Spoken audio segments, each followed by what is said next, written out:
한번 따라할까요? 복 받는 비결을 아십니까?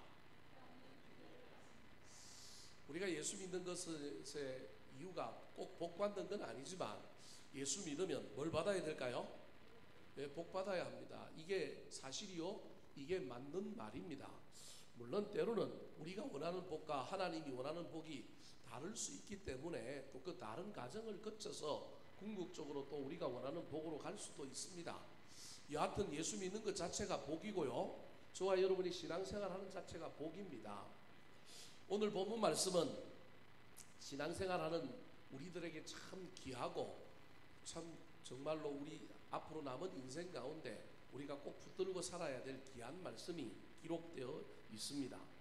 그것은 히브리스라고 하는 성경의 저자가 이 유대교에서 기독교로 개종했던 사람들이 다시금 흔들려서 유대교로 돌아가려고 할 때 그들에게 믿음의 선배 하나를 소개하는 거예요. 누굴 소개하느냐 하면 아브라함이라고 하는 믿음의 조상을 소개하면서, 아브라함이 믿음의 조상이지만 처음부터 그런 사람이 아니었고 아브라함도 신앙생활 할 때 깝깝했다라는 거예요. 갈 바를 알지 못하고 갔다라는 거예요. 처음부터 막 확신 가지고 처음부터 막 의심 없이 그렇게 간 게 아니고 갈 바를 알지 못해서 가고요. 아브라함도 수도 없이 넘어지고 자빠졌다라는 거예요. 그럼에도 불구하고 아브라함은 가던 길을 멈추지 않고 계속 갔더니 뭐가 되었다고요?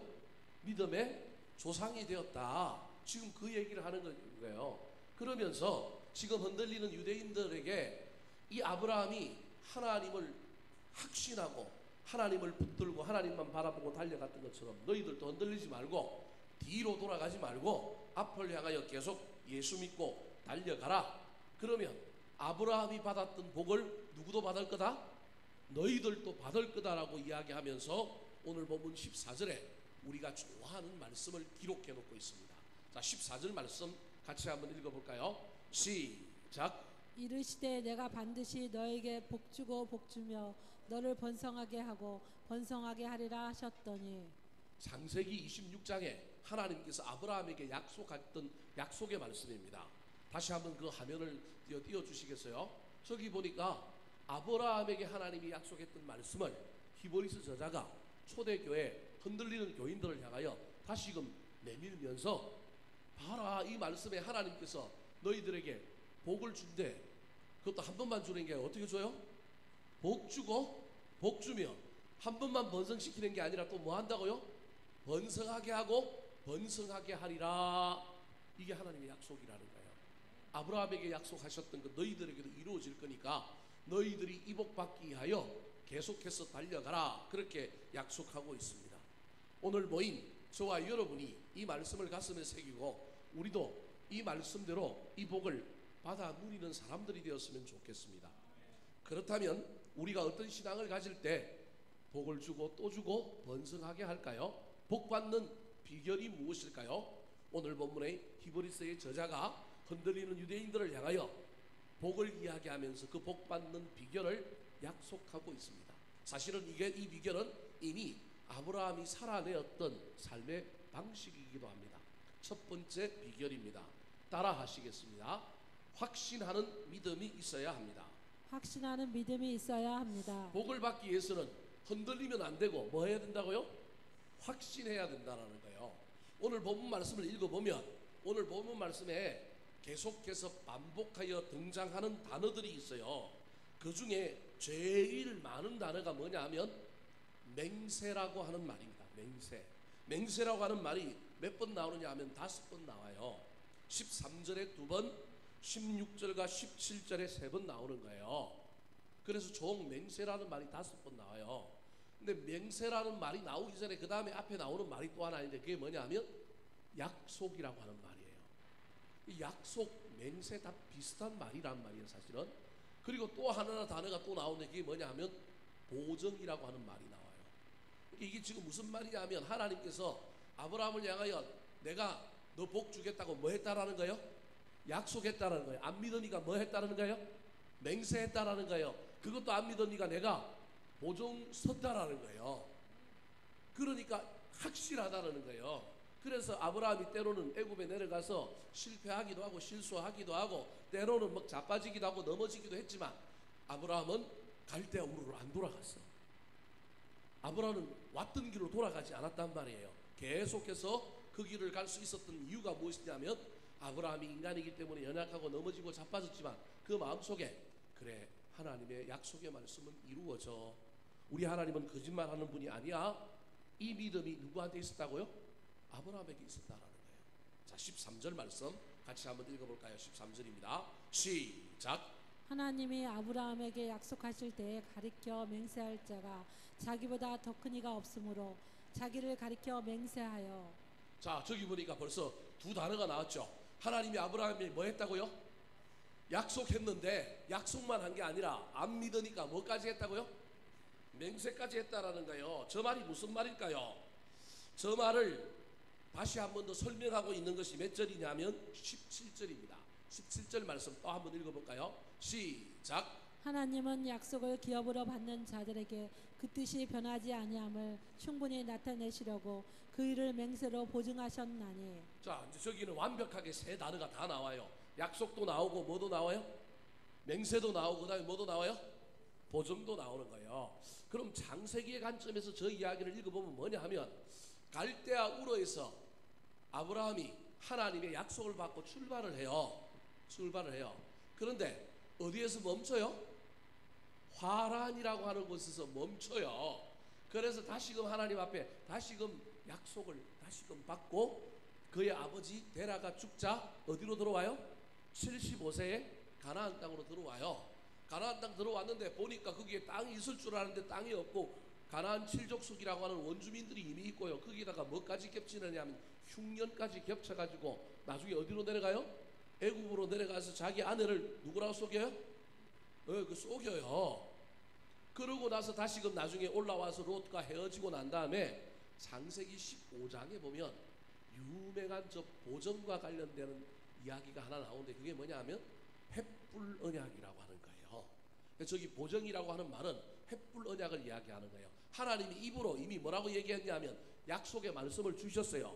그리고 입으로 또 어떻게 얘기했냐면 창세기 12장 6절에 보면 헷갈리는 이 아브라함에게 나타나서 또 다시 한 번 더 이 땅 너에게 준다라고 또 맹세를 했어요. 그때 아브라함이 창세기 12장 6절에 보면 은혜를 받아서 베델과 아이 사이에 뭘 쌓아요? 단을 쌓는다니까요. 그러니까 갈대아 우르에서 약속을 받아요. 하란에서 또 약속을 받아요. 그런데도 가나안 땅에 들어와서 막 눈에 보이지 않고 시 이루어지지 않고 헷갈리니까 흔들흔들하는 이 아브라함에게 다시 나타나서 아니야, 분명히 이 땅을 네 자손에게 줄 거야. 그때 감동 묻어갖고 그 유명한 베델과 아이 사이라고 하는 곳에서 아브라함이 뭘 쌓아요? 단을 쌓은 거예요. 그래서 저 약속과 맹세를 이미 받았단 말이에요. 그런데 아브라함이 그 이후의 삶을 보면 어떤 삶을 살아요? 갈지자를 가는 거예요. 왔다 갔다 흔들흔들 하는 거예요. 그래서 하나님이 아브라함에게 다시 한 번 더 확신을 주기 위하여 아브라함에게 창세기 15장에 보면 명령을 합니다. 무슨 명령을 하느냐 하면 짐승을 가지고 뭐 하라고요? 절반을 탁 잘라 놓으라는 거예요. 그래 놓고 하나님이 직접 나타나셔요. 뭘로 나타나요? 횃불로 나타나시는 거예요. 그래서 하나님이 그 사이로 횃불이 되셔서 쪼개진 두 짐승 사이로 어떻게 돼요? 지나가시는 거예요. 이게 횃불 언약이에요. 그러니까 하나님이 직접 보여주신 거예요.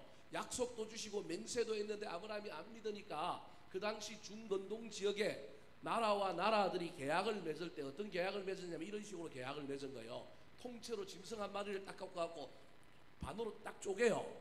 그래 놓고 그 쪼개진 짐승 사이를 벌려놓고 그 사이를 누가 지나가느냐 하면 두 약속의 당사자들이 지나가는 거예요.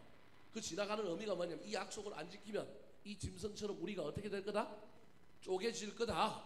그런 의미가 이 횃불 언약에 담겨 있는 거예요. 그 당시에 그 사람들이 쓰시고 있던 문화를 인간들이 이해하기 쉽도록 하나님께서 그걸 차용하셔서 하나님은 보이지 않으니까 하나님이 지나가셨다고 하는 것을 보여주기 위하여 하나님이 뭘로 지나가신 거예요? 횃불이 되어서 지나간 거예요. 그리고 누구도 지나가느냐 하면 아브라함도 지나가요. 이게 창세기 15장에 나오는 횃불 언약이라고 하는 거예요. 그러니까 지금 그 얘기를 하는 거예요. 하나님은 약속도 주셨고 뭐도 주셨다고요? 맹세도 주셨고 그 다음에 뭐도 주셨어요? 보전까지 해주셨다라는 거예요.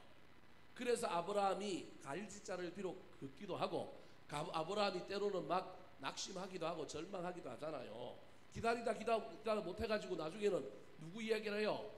내한테 종이 하나 있는데 아주 신실한 종인데 이 종을 나의 양자로 삼아서 내 유업을 이어가겠습니다. 아니라는 거예요. 하나님이 또 기다리다 못해가지고 자기 아내 사레의 말 듣고 누구를 취해요? 하가를 취하잖아요. 여러분 얼마나 그 이후에도 실수를 연발하고 얼마나 많은 어려움을 겪었는지 모릅니다. 근데 중요한 건 여러분 그래도 아브라함이 어디로 안 돌아갔다고요? 갈대아 우르로 안 돌아갔어요. 어디를 안 떠났다고요? 약속의 땅을 안 떠나요. 물론 한 번씩 그랄로 내려가고 한 번씩 애굽으로 내려가긴 했지만 흔들리는 삶을 살기는 살았지만 이 아브라함의 마음속에 깊이 들어있는 아주 굳건한 반석 하나가 있었는데 그것이 무엇이냐 하면 하나님은 뭐 하시는 분이라고요? 하나님은 약속을 지키시라는 거예요. 거기에 나오는 단어가 중요한 단어인데요. 중요한 단어가 하나 있는데 그게 14절에 나오는 단어예요. 이 약속을 지키시는 하나님과 관련하여 중요한 단어가 14절에 나오는데 우리 14절 말씀을 다시 한번 읽어볼까요? 시작. 이르시되 내가 반드시 너에게 복주고 복주며 너를 번성하게 하고 번성하게 하리라 하셨더니 우리는 저 중간에 있는 복주고 복주며 번성하게 하고 뭐 이걸 더 중요시 여겨요. 저게 우리가 궁극적으로 받고 싶은 거니까요. 근데 우리가 받고 싶어도 하나님이 안 주면 우리가 받아요, 못 받아요? 못 받아요. 그래서 항시 저 우리가 좋아하는 그걸 감싸고 있는 것이 중요해요. 하나님 뭐라고 얘기하느냐면 이러시되 내가 반드시 어떻게 하겠다고요? 주겠다라는 거예요. 하나님이 안 믿으니까 약속도 주고 맹세도 주고 보증도 줬는데 안 믿으니까 이제는 말을 통하여 다시금 이 흔들리는 유대인들을 통하여 아브라함도 저 확실한 믿음을 가졌으니 너희들도 하나님이 반드시 복준다는 사실을 너희들도 가져라. 여러분 이 음성은 오늘을 살아가는 저와 여러분에게도 지금 우리의 귓가에 들려야 되는 음성입니다. 복의 내용 뭐 복을 준다는 내용이 아니라 저 반드시라고 하는 저 음성이 저와 여러분에게 들렸으면 좋겠습니다. 우리 하나님은 반드시 하나님입니다. 우리 하나님은 반드시 약속을 지키시고 우리 하나님은 반드시 복을 주시는 분입니다. 이 반드시의 신앙을 가지고 있었던 믿음의 위대한 위인 중에 한 사람이 누구냐면 남유다 왕국의 왕이었던 히스기야라고 하는 왕입니다. 히스기야 왕이 나라를 다스리고 왕이 되었을 때 아람 나라가 쳐들어와 가지고 18만 대군이 18만 5천 명이 다 포위를 해버렸어요. 그런데 그때 그가 기도하는 가운데 하나님께 확신을 얻었어요. 절체절명의 순간이고 인간의 눈으로 보면 아무것도 안 될 것 같지만 그에게는 하나님이 나와 함께 하신다라고 하는 확신이 있었어요. 그래서 그 확신을 가지고 신하들에게 고백합니다. 자, 역대하 32장 8절 말씀 같이 읽어보겠습니다. 시작. 그와 함께하는 자는 육신의 팔이요 우리와 함께하는 우리의 하나님 여호와시라. 반드시 우리를 도우시고 우리를 대신하여 싸우리라. 여러분 반드시잖아요. 그래서 우리 복음성가 가운데도 우리가 부르는 박수치면서 부르는 찬송 가운데 뭐가 있어요? 반드시 내가 너를 축복하리라. 거기 반드시가 빠지면요 재미가 없는 찬양이 되는 거예요. 여러분 반드시 복을 주시고 반드시 형통케 하시는 놀라운 하나님의 음성을 듣고 비록 우리 지금 인생에 흔들림이 있고 문제가 있고 때로는 넘어짐이 있더라 할지라도 약속의 땅을 떠나지 않았으면 좋겠습니다. 믿음에서 떠나지 아니하였으면 좋겠습니다. 우리가 연약한 인간이기 때문에 갈지자를 갈지라도 그것도 안 했으면 좋겠지만 때로는 그리 할지라도 우리 마음속에 있는 하나님 날 사랑하셔, 하나님 합력하여 선을 이룰 거야, 하나님이 어떤 때 우리 하나님이 원하시는 때 내가 뭘 조금만 바꾸기만 하면 내가 조금만 뭘 고치기만 하면 하나님이 나에게 복을 주실 것이다 라고 하는 이 확신을 붙들고 달려가는 저와 여러분 되시기를 예수님의 이름으로 축원합니다. 두 번째로 복받는 비결이 무엇일까요? 따라하시겠습니다. 인내하는 믿음이 있어야 합니다. 인내하는 믿음이 있어야 합니다. 15절 말씀입니다. 같이 읽어보겠습니다. 15절 시작. 그가 이같이 오래 참아 약속을 받았느니라. 확신하는 믿음은 반드시 그 다음에 무슨 문을 만나게 되느냐 하면 인내의 문, 인내의 간문을 만나게 되어 있습니다. 확신하는 믿음이 있다고 모든 것이 다 이루어진다고 착각하면 큰일 납니다. 확신하는 믿음을 가진 사람이 반드시 통과해야 될 문이 있는데 무슨 문을 통과해야 된다고요? 인내의 문을 통과해야 됩니다. 아브라함은 75세에 약속을 받았습니다. 그런데 그의 모든 것이 온전히 이루어진 것, 특별히 이삭이 태어난 것은 그의 나이 몇 살입니까? 100살에 태어났습니다. 그러면 몇 년을 기다린 거예요? 25년을 기다렸습니다.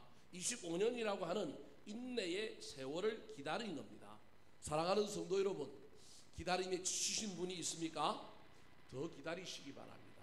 어쩌면 그 기다림 속에서 하나님이 우리를 빚으시고 우리를 만드시고 우리를 다듬으시는 시간입니다. 여러분, 빨리 우리 스스로가 우리를 좀 다듬으시기 바랍니다. 그러면 인내하는 시간이 어쩌면 줄어들지도 모릅니다. 특별히 우리가 인내를 생각할 때 오해하는 것이 하나 있는데, 인내를 단순히 참는 것으로 이해하는 것이 바로 그 오해입니다. 성경은 인내를 참는 것이라고 말하지 않습니다. 성경에서 말하는 인내는 정확하게 이야기하면 단순히 참는 것을 넘어서서 뭐 하는 것을 이야기하느냐 하면 충성하는 것을 의미합니다. 그래서 인내의 다른 말이 뭐라고요? 충성입니다. 그냥 참고 아무것도 안 하고 또는 소극적으로 그냥 참고 견디고 있는 것이 인내가 아니라, 인내가 있는 사람은 인내가 있기 때문에 뭐 한다고요? 충성합니다. 참으면서 뭐 한다고요? 충성합니다. 그래서 아브라함이 참으면서 뭐예요? 충성했잖아요. 아브라함이 참으면서 충성했던 대표적인 이야기가 무슨 이야기예요? 어느 날 그가 자기 장막에 있는데 누가 지나가요? 손님이 지나가요. 나그네가 지나가요. 범상치 않은 나그네가 3명이 지나가는데 알고 보니 하나님과 그 일행인 거예요. 그런데 여러분, 인내하면서, 이때 이삭이 태어나지 않았어요. 인내하면서 여전히 살았던 이 아브라함의 인생 가운데 뭐가 있었느냐 하면 충성이 있었던 거예요. 율법에 충성하고 하나님의 말씀에 충성하는 그 삶이 있었던 거예요. 인내하느라고 그냥 이러고 그냥 남도 돌아보지 못하고 다른 것도 돌아보지 못하고 그러면 이렇게 있었던 것이 아니라, 아브라함은 인내하고 약속의 말씀을 신뢰하는 확신하는 믿음을 가지고 있었지만 그의 인내는 참는 인내가 아니라 뭐 하는 인내였냐면 대접하는 인내였습니다. 충성하는 인내였습니다. 그래서 지나가는 나그네를 불러서 극진히 대접하잖아요. 송아지를 잡고 버터를 굽고 그러잖아요. 그때 하나님이 뭐라고 얘기해요? 야, 너한테서 애기가 태어날 거다. 부엌에서 일하던 사라가 그걸 듣고 어떻게 해요? 피식 웃잖아요. 하도 어이가 없으니까. 아니 뭐 내가 뭐 할머니인데 경수도 끊어졌는데 내가 뭘 애기를 낳아. 그러니까 하나님께서 뭐라고 얘기해요? 분명히 사라의 몸에서, 딴 몸이 아니고 누구의 몸에서? 사라의 몸에서 내년 이맘때쯤 정확하게 이야기해줘요. 누군지, 애를 낳을 사람도 누구, 그 다음에 때도 언제, 그러면서 또 뭐까지 지어줘요? 이름까지 지어줘요. 사라가 웃었으니 아들 이름을 뭐라고 얘기해라? 이삭 웃음이라고 지어라. 여러분, 이게 아브라함의 태도입니다. 여러분, 저와 여러분 인생에 약속이 이루어지지 않고 문제가 있어서 우리의 삶이 좀 이상한 삶을 살고 있지는 않습니까? 막 견디기는 견디는데 너무 비패하고, 견디기는 견디는데 인내하기는 인내하는데 그냥 너무 초라한 삶을 살고 있지는 않습니까? 여러분, 아브라함이 그런 삶을 살지 않았다니까요. 아브라함은 그리고 그 천사들이, 하나님과 그 일행이 소돔과 고모라를 떠나가려고 할 때 뭐라고 이야기했느냐 하면, 내가 지금 가는 데가 소돔과 고모라인데 그 소돔과 고모라를 너무 제약이 강력하여 그 소돔과 고모라를 멸하려고 한다. 그때 충성하는 인내하는 믿음을 가지고 있던 아브라함이 어떻게 해요? 가로막아 갖고 뭐 하는 거예요? 중보기도 하잖아요. 자기 일이에요, 아니에요? 지 일이 아니야. 여러분, 인내하는 사람은 그냥 내 삶에 파묻혀 그냥 내 삶을 참는 것이 아니라 뭐 한다고요? 충성한다니까요. 중보하며 대접하며 인내하는 사람의 진짜 모습이 바로 이것이라는 것입니다. 사랑하는 성도 여러분, 인내하는 믿음의 다른 이름이 충성임을 기억하셔서 지금 내가 현재 시간에, 일에, 삶에, 사람에게, 하나님께 충성하고 있는지 살펴보시기 바랍니다. 우리의 인내하는 믿음이 충성인지 아닌지를 테스트하기 위한 3가지 시금석이 있습니다. 즉, 충성이 제대로 됐느냐 안 됐느냐를 살펴볼 수 있는 시금석 3가지 기준이 있는데, 첫 번째 기준이 뭐냐 하면 양의 시금석입니다. 무슨 말이냐 하면 내가 생각했던 거하고 다른 것, 내가 원했던 거하고 다른 것에서도 충성할 수 있느냐? 이게 신약 성경에 무슨 비유냐면 달란트 비유입니다. 달란트 비유. 한 달란트 받은 사람은 충성 안 했어요. 뭐 했어요? 묻어뒀어요. 왜요? 나는 몇 달란트 받을 놈이라고 생각한 거예요? 2달란트, 5달란트 받을 놈이라고 생각한 거예요. 그래서 한 달란트 받으니까 마음이 삐져가지고 뭐 한 거예요? 묻어놓은 거예요. 여러분, 충성은 그런 것이 아닙니다. 충성은 내가 판단해서 이걸 내가 충성할 거냐 말 거냐 아니라 주어진 대로, 받는 대로, 하나님께서 나에게 맡겨진 대로 뭐 하는 거예요? 충성하는 거예요. 여러분, 제가 우리 덕양중앙교회를 하나님께서 나에게 맡겨주셨는데 내가 우리 교회에 충성하지 않고 나는 더 큰 교회가 나한테 어울려, 나는 이런 교회가 아니라 나는 막 몇천 명이 모이는 교회 가서 설교하면 더 잘할 거고 나는 그 사람들하고 수준하고 맞아, 그래서 내가 이 교회에 충성 안 하고 있어요. 여러분, 하나님이 혼내실 겁니다. 하나님이 저를 징계하실 거예요. 그건 충성이 아니에요. 충성은 내 기준으로 판단하는 게 아닙니다. 양을 가지고 판단하는 게 아닙니다.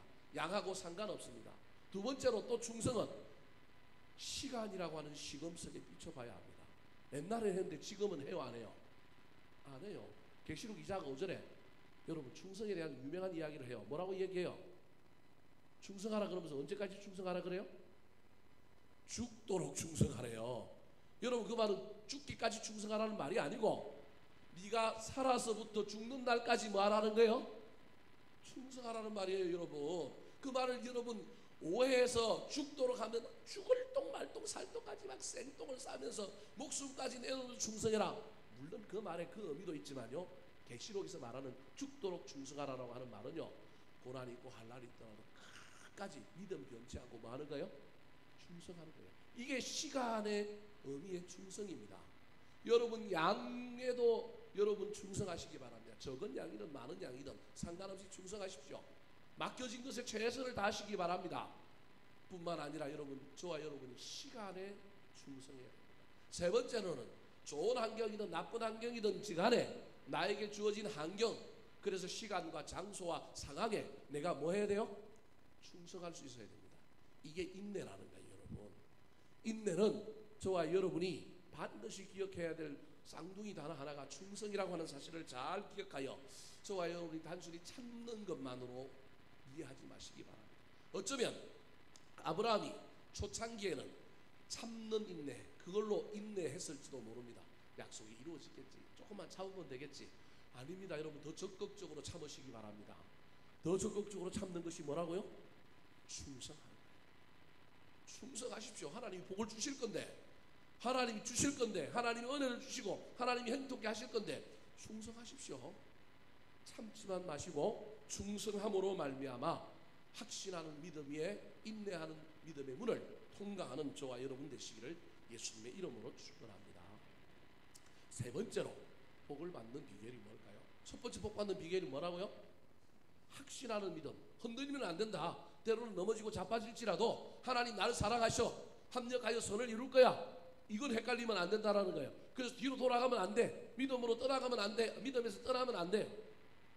두 번째가 뭐라고요? 복 받는 비결이 인내하는 믿음인데, 이 믿음은 단순히 소극적으로 참는 믿음이 아니라 뭐 하는 거라고요? 충성하는 믿음이라는 거예요. 더 적극적으로 확신하는 믿음이 있으면 옛날처럼 견디고 참고 그 수준을 넘어서 도리어 더 적극적으로 뭐 하자고요? 주어진 상황 속에서, 주어진 사람들과 주어진 시간 속에서 뭐 하면서 견디는 거예요? 충성하면서 나아가는 거예요. 복을 받기까지. 세 번째 따라 하시겠습니다. 헌신하는 믿음이 있어야 합니다. 헌신하는 믿음이 있어야 합니다. 자, 확신하는 믿음에 인내를 더한 사람은 튼튼하고 견고한 소망이 그 마음속에 자리를 잡는 거예요. 확신하는 믿음이 있을 뿐만 아니라 인내하는 믿음으로 나아가는 그 사람에게 하나님께서 복을 주기 전까지 그 마음속에 뭘 주신다고요? 소망을 주신대요. 그게 오늘 19절 말씀이에요. 같이 한번 읽어볼까요? 19절 시작. 우리가 이 소망을 가지고 있는 것은 영혼의 닭 같아서 튼튼하고 견고하여 휘장 안에 들어가나니. 우리가 뭘 가지고 있다고요? 소망을 가지고 있대요. 근데 그 소망이 무엇이라고요? 영혼의 닷인데 그 닷이 튼튼하고 뭐하다고요? 견고한 거예요. 그러니까 여러분, 아브라함 비록 이삭을 받지는 않았지만 얼마나 멋지게 살아가요. 옛날에는 막 자지우지했는데 점점 100세가 가까우니까 아브라함의 영혼이 견고한 닷 같은 거예요. 여러분, 이 견고한 닷이라고 할 때 이 닷과 관련 닷은 어디에 있는 거예요? 배에 있는 거예요. 배에는 중요한 두 가지가 있어요. 하나는 뭐예요? 키도 있어요. 그럼 세 가지로 할게요. 네, 세 가지로 할게요. 배는 중요한 게 세 가지가 있어요. 하나는 뭐예요? 돛이 있어요. 돛. 또 하나가 뭐 있어요? 닷이 있어요. 정명희 목사님 저한테 제가 이해하지 못한 걸 하나를 깨닫게 해주셨어요. 네. 하나가 무엇이라고요? 하늘을 향하여 닷, 밑을 향하여 뭐예요? 돛. 그 다음에 정명희 목사님 이야기한 키, 방향을 정해야 되는 거예요. 여러분, 이게 신앙이라고 하는 배에 반드시 있어야 될 세 가지예요. 세 가지. 돛이 기도라고 한다면, 돛이 하나님께 나아가서 우리가 기도함으로 뭘 받고 막 동력을 얻어서 나아가는 거라고 한다면, 닷은 고난이 오고 환난이 오고 비바람이 칠 때 흔들리지 않는 중요한 무기예요. 키는 뭘 찾아가야 돼요? 방향을 찾아가야 되잖아요. 제가 보기 이게 제가 좀 더 성경을 좀 참고해봐야 되겠지만 내가 보기 성령님인 것 같아요. 이 키는 중요한 걸 가르쳐주는데 제가 다음에 더 완성을 시켜서 하도록 하겠습니다. 여하튼 지금 제가 이야기하려고 했던 것이 뭐냐면 배에는 닷과 뭐가 있다고요? 돛이 있는 거예요. 여러분, 지금 이 약속의 땅에서 약속을 이루지 못한 이 아브라함에게 닷도 있어야 되지만 돛도 있어야 되지만 무엇이 있어야 된다고요? 닷이 있어야 돼요. 소망이라고 하는 닷. 그래서 아직 이루어지지 아니하였지만, 아직 뭐가 완전히 이루어지지 아니하였지만 튼튼한 영혼의 닷인 소망이 있는 거예요. 여러분, 확신하는 믿음이 있어요. 인내하는 믿음인데 그 믿음이 그냥 참는 것이 아니라 뭐 하고 있느냐면 충성하는 믿음으로 발전했어요. 그러면 이 아브라함 마음속에는 뭐가 있을까요? 소망, 기대감이 있는 거예요. 옛날에는 이 소망, 기대감이 없어가지고 하갈을 드리고, 소망, 기대감이 없어가지고 누굴 드려? 다메섹 엘리에셀을 양자로 삼고 그러던 사람인데, 이제 하나님께서 내년 이맘때쯤 아들을 낳는다. 그랬으니 그 마음속에 얼마나 큰 소망이 있겠습니까? 여러분, 저와 여러분에게 이런 소망이 있었으면 좋겠습니다. 소망을 잃어버린 사람은 이 땅에서 살아갈 이유를 발견치 못하고 맨날 헷갈리는 거예요.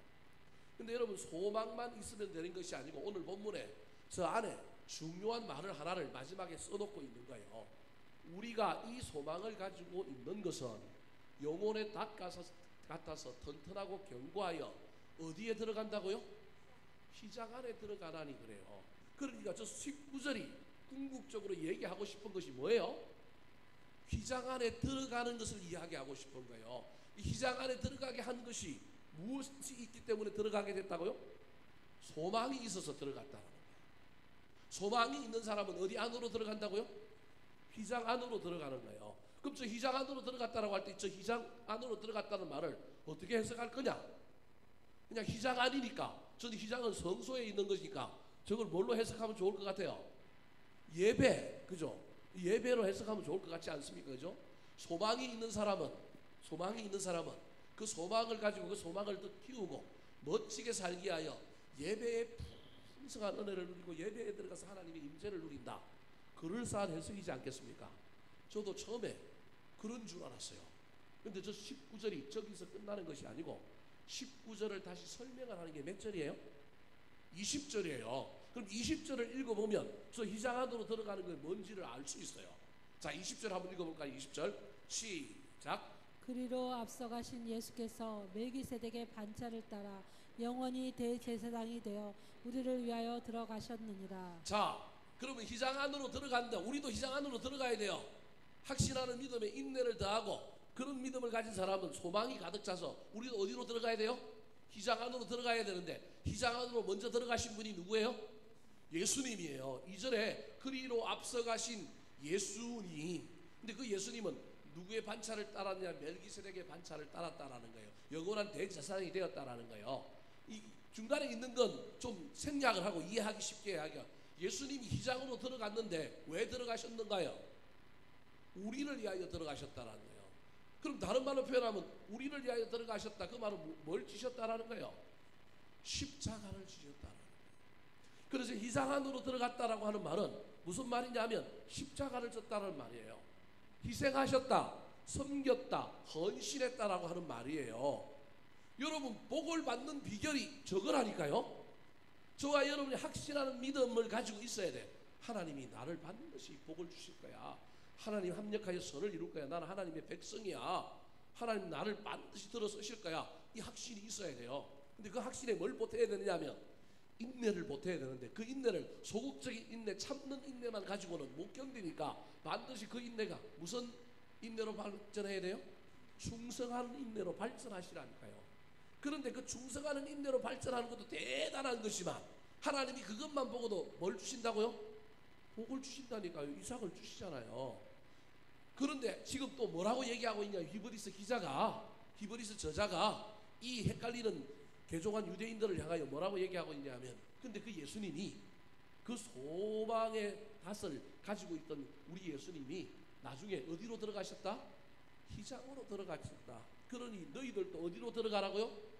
희장으로 들어가라는 거예요. 그러면 아까 14절에 약속했던 복주고 복주며 번성하게 하고 번성하게 하겠다는 약속을 아브라함에게 이루어졌던 것처럼 너희들에게 이루어진다는 거예요. 그럼 여기서 저와 여러분이 생각해 봐야 돼요. 예수님은 알겠다라는 거예요. 우리는 예수님을 잘 아니까 우리는 예수님이 희생으로 들어가는 걸 이해는 해요. 근데 우리는 아브라함이 희생으로 들어갔는지 안 들어갔는지 잘 몰라. 근데 우리는 모르는데 누구는 알아요? 유대인들이 아브라함이 믿음의 조상이 되었고 아브라함의 믿음이라고 할 때 우리가 생각하는 그 믿음은 그냥 경건한 믿음, 믿는 믿음 정도가 아니라 희생과 헌신, 섬김과 관련된 이야기가 있다라고 하는 것을 누구는 아느냐면 이 편지를 읽는 유대인들은 아는 거예요. 유대인들은 예수님에게 그게 있는 걸 잘 모르고 우리는 그걸 예수님에게 있는 걸 알지만 아브라함에게 있는 걸 잘 모르는 거예요. 여러분, 아브라함이 헌신적인 삶을 살았다라는 거예요. 우리는 잘 인정하지 않지만 유대인들은 아브라함 하면 아는 거예요. 아브라함이 헌신적인 삶을 살았고 아브라함이 희생적인 삶을 살았고 아브라함이 섬김의 삶을 살았다라는 거예요. 예를 들어 봅시다. 그럼 아브라함이 희생으로 들어간 그 삶을 언제 살았느냐? 첫 번째, 조카 롯이 전쟁에 휘말려서 여러분 포로가 됐는데 여러분 같으면 쫓아가겠어요? 비등비등해야 쫓아가지. 그둘라오메이라고 하는 왕이 북부의 연합군 4명의 왕과 연합하여 남부 사해 동맹에 있는 나라들을 치러 와가지고 전부 싸그리 물리쳤어요. 그 당시 남쪽에 제일 강한 나라가 소돔 나라였어요. 소돔 왕국이었는데 이 소돔 왕국이 잽도 못 추리고 그냥 져버렸단 말이에요. 그래서 막 사람도 다 잡아가고 재물도 다 잡아가고 이 나라들이 북쪽으로 자기 지역으로 올라가다가 중간에 밤에 막 술 한잔 먹고 막 뭐 했느냐 하면 그냥 축제를 벌이다가 잠들었는데 이때 319명 이 얼마 안 되는 정말로 얼마 안 되는 군인들을 데리고 누가 올라가요? 우리는 300 몇 명 하니까 이게 많은 줄 알잖아요. 많은 줄 아는데 그 시대의 그 군대의 숫자에 비하면 이건 계란으로 뭐 치게요? 바위 치게요. 우리는 그냥 아브라함이 가서 싸워서 이겼다고 생각하니까 우리도 가면 이길 거라고 생각하잖아요. 근데 상황 속으로 들어가면 이게 쉬운 일이 아니란 말이에요. 근데 아브라함이 조카 롯을 구하고자 하는 열망 때문에 헌신하는 거예요. 질 수도 있고 죽을 수도 있는데 희생적인 삶을 이때 아브라함이 사는 거예요. 돌아오는 길에 누굴 만났느냐 하면 소돔 왕을 만나요. 소돔 왕이 뭐라고 얘기하느냐 하면 야, 네가 노획물하고 막 사람들 다 이렇게 빼앗아 왔는데 네가 전쟁에 승리한 거 축하한다. 그런데 노획물은 네가 가지고 사람들은 누구한테 보내라고요? 나한테 보내라는 거예요. 이게 무슨 얘기냐면 그 당시에 전쟁에서 승리한 사람은 모든 노획물이 누구 것이냐면 승리자의 것이에요. 그러니까 소돔 왕이 아브라함에게 나아갔고 그 얘기를 할 가치가 없어요. 그런데 소돔 왕이 이 아브라함에게 승리하고 돌아온 아브라함에게 이야기를 그렇게 했던 이유는 뭐냐면 너하고 나하고 앞으로 뭐 하자? 동맹 맺자. 그 동맹의 대가로 네가 가지고 있는 사람을 나한테 줘라는 거예요. 왜냐하면 나는 땅이 풍부한 지역에 있으니까 사람들을 가지고 유황을 캐고 사람들을 가지고 내가 막 농사를 짓고 이러면 나는 금방 부자가 될 수 있으니 넌 목축업자니까 넌 산에 있지 않느냐. 내가 밑에서 지켜줄게. 그리고 네가 양털 깎아서 팔로가 부족하면 내가 팔아줄게. 그래서 너랑 나랑 앞으로 동맹밀자. 너 참 용기 있네. 너 진짜 대단하네. 300명도 안 되는 군대를 가지고 갖고 이겨? 야, 너 기가 막히다. 너 나랑 하면 동맹 맺으면 좋을 것 같아. 이게 소돔 왕의 얘기인 거예요. 믿지 않는 사람이, 악에 서 있는 사람이, 앞으로 멸망할 사람이 아브라함에게 손을 내민 거예요. 근데 아브라함이 손을 잡아요, 안 잡아요? 안 잡아요. 안 잡은 이유가 뭔지 아십니까? 이 소돔 왕이 나오기 전에 누가 나왔느냐 하면 오늘 본문에 나오는 멜기세덱이라고 하는 사람이 떡과 포도주를 가지고 와가지고 이 성전하여 돌아오는 왕곡이라고 하는 샤워의 골짜기라고 하는 이 골짜기에서 성찬식을 베풀면서 뭐라고 얘기하느냐 하면 엄청난 이야기를 해요. 천지의 주제시고 대적을 내 손에 붙이신 누구를 찬송하라고요? 여호와 하나님을 찬양하라 그러는 거예요. 성리에서 돌아오는 아브라함이 뒤통수를 한 방 딱 맞았는데 이 제사장이었던 멜기세덱이 뭐라고 얘기하고 있냐면 네가 승리한 것이 아니라 어떻게 318명을 가지고 네가 대군을 이기느냐. 그 네 능력이 아니고 누가 이기게 해줬다고요? 하나님이 이기게 해줬다는 거예요. 하나님이 천지의 주인이라는 거예요. 대적을 네 손에 붙이신 분이 누구라는 거예요? 하나님이라는 거예요. 성리하고 돌아올 때 기고만장하고 자기가 좀 어깨 어색하고 막 내가 뭘 헌신을 좀 하고 내가 뭘 좀 섬김을 하고 내가 좀 뭘 했더니 막 갑자기 내가 존귀한 자가 된 것처럼 보였는데 이 멜기세덱을 딱 만나는 순간에 아브라함이 탁 깨져버린 거예요. 그래서 나는 사람 손으로 부자가 되는 게 아니고 나는 사람 손으로 형통하는 게 아니고 누구로 인하여 형통해 주는구나? 하나님으로 인하여 형통해 주는구나. 그래서 이 소돔 왕의 이야기를 듣자마자 나 너하고 동맹 안 맺는 대신에 네가 원하는 거 다 어떻게 해요? 다 가져가. 대신에 나하고 함께 이 전쟁에 참여했던 동맹자들이 있어. 뭐 마모레, 에스골, 아델이라고 하는 사람이 있어요. 그 이제 헤브론 지역에 살았던 원래 원주민인데요. 이 사람들의 몫은 어떻게 하라고요? 주라는 거예요. 여러분 이 모든 이야기가 아브라함의 헌신입니다. 아브라함의 섬김입니다. 아브라함의 희생입니다. 예수 그리스도가 십자가를 진 것에 비하면 아무것도 아니지만 그 시절의 이민자로서 남의 땅에 들어와갖고 인생의 벽돌을 하나 쌓고 더 높이 올라갈 수 있는 절호의 기회인데요. 그 모든 기회에서 그걸 탁 털어버리고 하나님 한 분만을 바라보았던 사람이 누구냐면 아브라함. 유대인들은 그걸 아는 거예요. 그래서 지금 아브라함이 그렇게 희생 안으로 들어갔다라는 거예요. 예수 그리스도가 희생 안으로 들어가서 그 희생을 찢으시고 십자가에 했던 것처럼 아브라함이 그런 삶을 살았다. 그러므로 너희들도 어떤 삶을 살아라? 섬기고 희생하고 헌신하고 십자가 지는 삶을 살아라. 그러면 하나님께서 뭘 준다? 복을 준다라는 거예요. 사랑하는 성도 여러분, 예배하는 자가 복을 받습니다. 섬기는 자가 복을 받습니다. 희생하고 헌신하는 자를 절대 우리 하나님 내버려 두지 않습니다. 왜냐하면 그 우리 하나님 진짜 좋아하시는 거기 때문에 그렇습니다. 사랑하는 성도 여러분, 그 이후에도 아브라함이 헌신했던 이야기가 많잖아요. 아까 이야기했던 소돔과 고모라를 이야기가 뭐예요? 헌신하잖아요. 하나님 앞을 가로막잖아요. 하나님 앞을 가로막았다가 여러분 하나님 앞에 맞아 죽으면 어떻게 해요? 그런데도요 다 가로막아갖고요 자기 조카 롯뿐만 아니라 그 소돔 고모라에 있는 모든 사람들을 바라보면서 의인 이야기로 시작하여 50명, 45명, 40명, 30명, 20명, 10명 깎아가잖아요. 여러분 10명도 없었는데 그 아브라함의 그 놀라운 희생과 헌신의 자세 때문에 누굴 구원해줘요? 롯의 가족을 구원해주잖아요. 여러분 이게 헌신입니다. 이게 희생입니다. 여러분 성경에 기록되어 있고 그냥 우리가 잘 아는 이야기니까 그 쉬운 일이고 그 아무것도 아닌 일이고 우리도 할 수 있는 일인 것 같지만 실제 삶의 현장에 들어가면 그게 그렇게 쉬운 일이 아니라고 하는 사실을 기억하시기 바랍니다. 애굽에서 아브라함이 올라왔을 때 애굽에서도 은혜 받았잖아요. 자기가 잘못해서 자기 아내를 루이라고 속였는데 하나님은 아브라함을 안 혼내셔요. 도리어 부자가 돼서 올라오게 만들어줘요.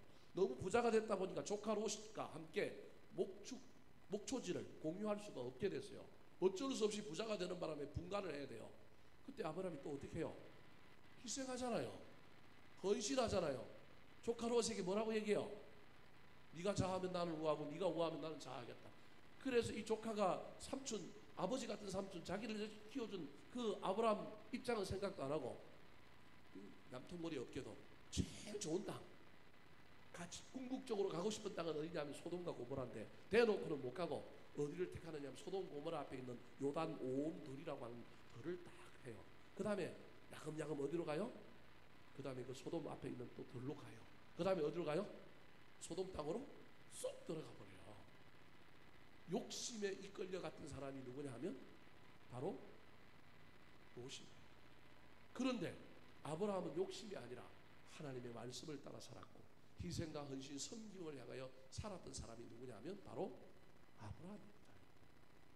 사랑하는 성도 여러분, 오늘 본문에 나오는 그 유명한 복을 주고 복 주며 번성하며 번성하게 했던 이 약속의 말씀이 아브라함에게 이어져서요, 아브라함의 자녀들이 바다의 모래와 같이 하늘의 별과 같이 많아지지 않습니까? 아브라함이 또 부자가 되지 않습니까? 뿐만 아니라 아브라함이 궁극적으로 믿음의 조상이 되는 놀라운 이야기가 일어나지 않습니까? 그 믿음의 조상이 되는 이야기의 마지막 내용이 뭐예요? 누굴 바쳐요? 이삭까지 바치잖아요. 이게 헌신이라니까요, 여러분. 이삭까지 바치잖아요. 그래서 그동안에는 물질의 복을 받았지만 이삭을 바치는 것을 통하여 후손의 복뿐만 아니라 무슨 복을 받느냐 하면 영적인 믿음의 조상이라고 하는 복을 받는 거예요. 헌신하는 것 여러분 절대 손해보지 않습니다.